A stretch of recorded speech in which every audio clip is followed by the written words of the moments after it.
श्रीकांत शर्मा जी इस वक्त हमारे साथ जुड़ गए हैं, बीजेपी के कद्दावर नेता हैं। श्रीकांत शर्मा जी, बहुत बहुत स्वागत है आपका आज तक पर। सबसे पहले आपसे यही जानना चाहेंगे, जिस ध्रुवीकरण के आरोप लगातार बीजेपी पर लगते रहते हैं, ऐसे में मंदिर मंदिर दर्शन की ये जो कवायद चल रही है, इससे तो ये दावे और ज्यादा पुख्ता हो जाएंगे। श्रीकांत जी, विपक्ष के पास कोई मुद्दा नहीं है। ये चुनाव विकास की पिच पर है। बिजली, पानी, सड़क, स्वास्थ्य और शिक्षा, इसमें हमारी सरकार ने बहुत काम किए हैं।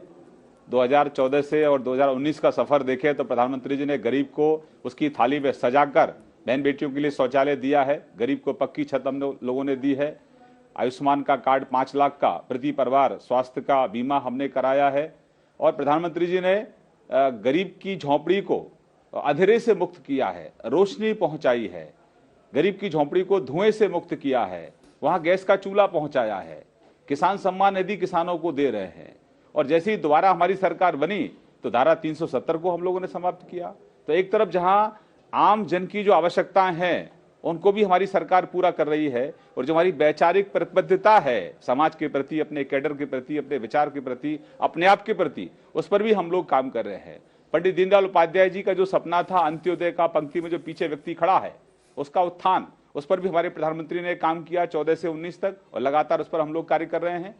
और वहीं कश्मीर को लेकर, एक देश में 2 विधान 2 निशान नहीं चलेंगे, नहीं चलेंगे, ये तमाम उपलब्धियां आपने गिना दी श्रीकांत जी। तो पहले अयोध्या में राम मंदिर, उसके बाद वाराणसी में मंदिर, अगला मंदिर मथुरा में। विकास पर बोलने की जो ध्रुवीकरण का हम पर आरोप लगा रहे हैं, अगला मंदिर मैं निवेदन ये करना चाहता हूं कि ध्रुवीकरण का जो मैं आ रहा हूं उसी पर, लेकिन जो बेसिक नीड्स हैं जो आम जन की, उस पर भी हम लोग काम कर रहे हैं।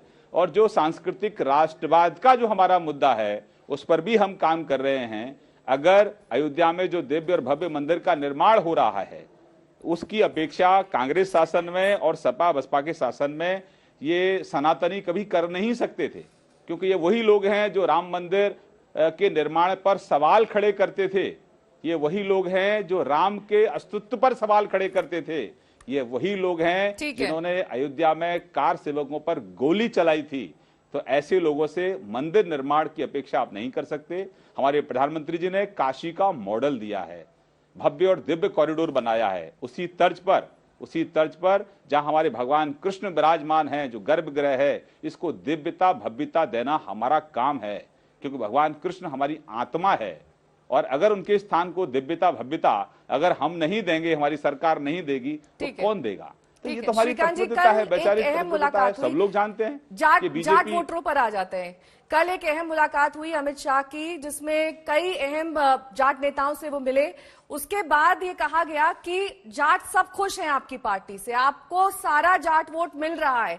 अगर ऐसी ही बात थी तो फिर जयंत चौधरी को अपने पाले में लाने की कोशिश क्यों की जा रही है? और तभी उनकी तरफ से पलटवार भी आया, उन्होंने कहा मैं कोई चवन्नी नहीं हूं जो पलट जाऊं।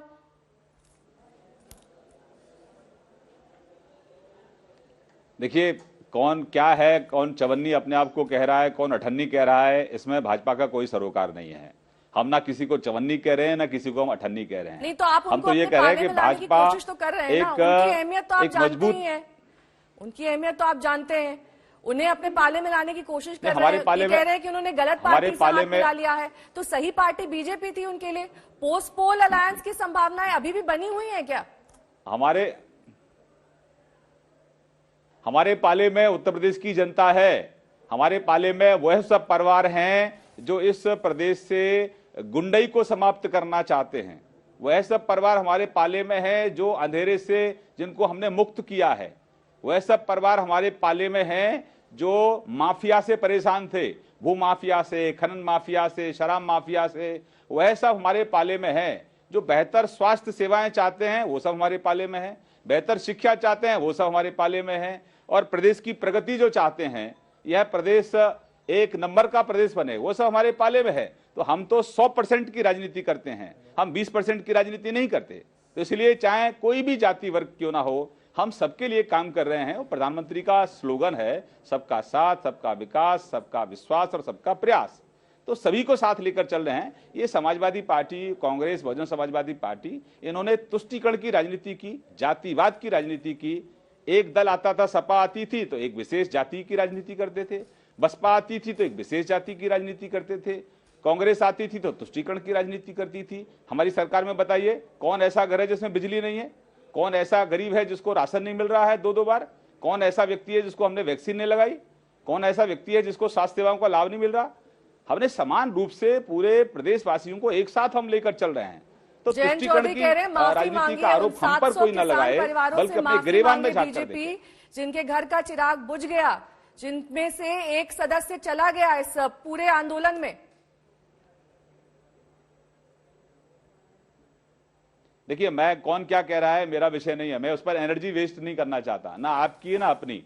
ये चुनाव विकास के मुद्दे पर है और मेरे पास में विकास का बहुत मोटा पुलंदा है। मैं 2 घंटे अगर बोलूं अपने क्षेत्र के विकास पर तो 2 घंटे कम होंगे। तो ये चुनाव विकास का चुनाव है। 2017 से पहले का उत्तर प्रदेश कैसा था, 2017 के बाद का उत्तर प्रदेश कैसा है, फर्क साफ है। 2014 से पहले का भारत कैसा था, 2014 के बाद का भारत कैसा है, फर्क साफ है। जिन लोगों का आप जिक्र कर रही हैं अपने चैनल पर, जमीन पर उनका कोई वजूद नहीं है, उनका वजूद पूरी तरह से समाप्त हो गया है। अखिलेश यादव जी ने सरकार में रहकर, पूर्ण बहुमत की सरकार में अखिलेश यादव जी जब थे तभी उन्होंने बैसाखी का सहारा लेकर वो अगले चुनाव में गए थे, क्योंकि उनको भरोसा अपने आप पर नहीं था। बहुत मैं ज्यादा ये शुक्रिया जो हमारे साथ युवराज जुड़ने के लिए, चैनल पर बात करने के लिए बहुत बहुत शुक्रिया।